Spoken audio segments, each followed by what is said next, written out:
الله أكبر الله أكبر ولله الحمد الحمد لله সম্মানিত মুসল্লি ভাই বন্ধু আমাদের সময় আর মাত্র 15 মিনিটের পরে জামাত শুরু হয়ে যাবে ইনশাআল্লাহ। আমাদের দিঘিরহাট কেন্দ্রীয় ঈদগাহ ময়দানের সম্মানিত ইমাম সাহেব হযরত মাওলানা জাহাঙ্গীর কবির এখন আপনাদের সামনে গুরুত্বপূর্ণ নসিহতমূলক আলোচনা করবেন, এরপরেই নামাজ শুরু হবে ইনশাআল্লাহ। আমি হযরতকে তার গুরুত্বপূর্ণ কোরআন এবং হাদিস থেকে আলোচনা করার জন্য সবিনয় অনুরোধ করছি। السلام عليكم ورحمة الله. أعوذ بالله من الشيطان الرجيم. بسم الله الرحمن الرحيم. نحمده ونصلي على رسوله الكريم. أما بعد. قال الله تعالى بسم الله الرحمن الرحيم. يا أيها الذين آمنوا عليكم أنفسكم لا يضركم من ضل إذا اهتديتم إلى آخر الآيات. সম্মানিত মুসল্লিবৃন্দ, আল্লাহর পাকের দরবারে অশেষ শুকর আদায় করছি, যিনি বিগত ঈদুল আজহার পর 1 বছর পর আবার ঈদুল আজহায় ঈদের নামাজ আদায়ের জন্য আমাদের ঈদগাহে আসার সুযোগ করে দিয়েছেন। এই জন্য মহান আল্লাহ পাকের দরবারে শুকর আদায় করি, আলহামদুলিল্লাহ। সম্মানিত মুসল্লিবৃন্দ, সময় সংক্ষেপ, আমি আপনাদের সামনে একটা হাদিসের উপরে সংক্ষেপে কথা বলেই আমার কথা শেষ করবো ইনশাআল্লাহ। হাদিসটা বর্ণনা করেছেন আবি উমাইয়া সাহাবী, হযরত আবি উমাইয়া সাহাবী হাদিসটা বর্ণনা করেছেন। ওরা তিনি বলেছেন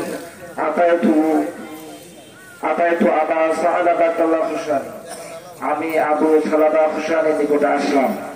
ফাকালতু লাহু, তাকে আমি বললাম কাইফা তাসনাউ ফি হাযিল আয়াত, আপনারা এই আয়াত সম্পর্কে কি করণীয় নির্ধারণ করেছেন? তখন আবু সালাবা বললেন আয়াতু আয়াতেন, কোন আয়াত? আমি তাকে বললাম কওলু, আল্লাহ পাকের সেই বাণীর কথা, ইয়া আইয়ুহাল্লাযীনা আমানু, হে ঈমানদারগণ, আলাইকুম আনফুসাকুম, তোমাদের দায়িত্ব হবে তোমাদের নিজেদের রক্ষা করা, তোমাদের ব্যাপারে সিদ্ধান্ত নেওয়া, তোমাদের ব্যাপারে তোমাদের সংরক্ষণ করা তোমাদের দায়িত্ব।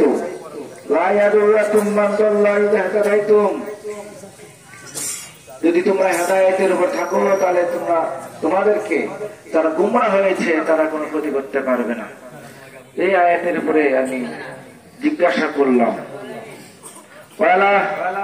তখন আবু সালাহ বললেন আম্মা ওয়াল্লাহি লাকাদ সাআলতা আনহা খাবীরা, তুমি এমন একজন ব্যক্তির কাছে আয়াত সম্পর্কে জিজ্ঞাসা করেছ যে ব্যক্তি এই আয়াত সম্পর্কে সম্যক জ্ঞাত, সঠিক তার জ্ঞান রয়েছে, তার কাছে জিজ্ঞাসা করেছ।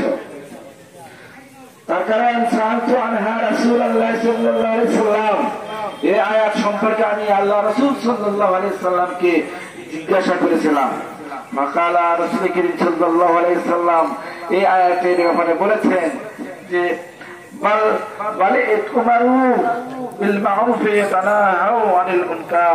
তুমি কি করবে? মানুষকে ভালো কাজের আদেশ করবে এবং অন্যায় কাজ থেকে মানুষকে বারণ করবে। হাত্তা এমনকি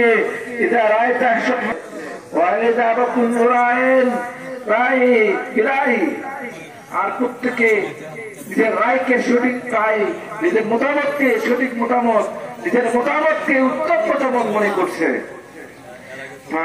তোমার দায়িত্ব হবে, ওর কর্তব্য হবে খাস বিশেষভাবে নফসকে নিজেকে রক্ষা করা, আহ্বান এবং সাধারণ জনতাকে ছেড়ে দেওয়া, প্রত্যাখ্যান করা। তোমাদের পরে এমন একটা যুগ আসবে, এমন একটা সময় আসবে, এমন একটা কাল আসবে, আর সবরু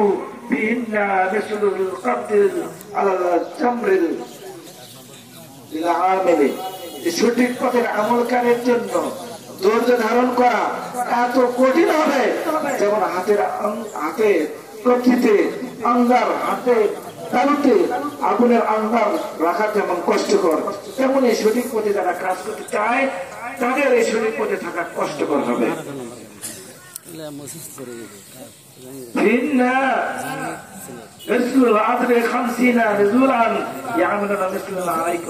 তোমরা যে আমল করতেছো, যে সঠিক কাজ করতেছো, ভালো কাজ করতেছো, ওই সময়ে ভালো কাজ যারা করবে তোমাদের 50 ভালো কাজ করার নাকি সেই নাকি তারা শেষ পাবে। সম্মানিত মুসল্লিবৃন্দ, আমি এই হাদিসের উপরে সংক্ষিপ্ত কথা বলবো, সময়ের মধ্যে শেষ করে ইনশাআল্লাহ। এখানে আল্লাহ পাক পবিত্র কোরআন মাজিদের এক আয়াত আছে, সেই আয়াতের ব্যাখ্যায় একজন সাহাবী আরেকজন সাহাবীকে জিজ্ঞাসা করেছিলেন এই আয়াতের ব্যাপারে আপনার মতামত কি। সেই আয়াতের ব্যাপারে ওই সাহাবী আল্লাহ বলেছিলেন, কি বলেছিলেন? ইয়া আইয়ুহাল্লাযীনা আমানু আলাইকুম আনফুসাকুম, হে ঈমানদারগণ তোমাদের কর্তব্য হবে, তোমাদের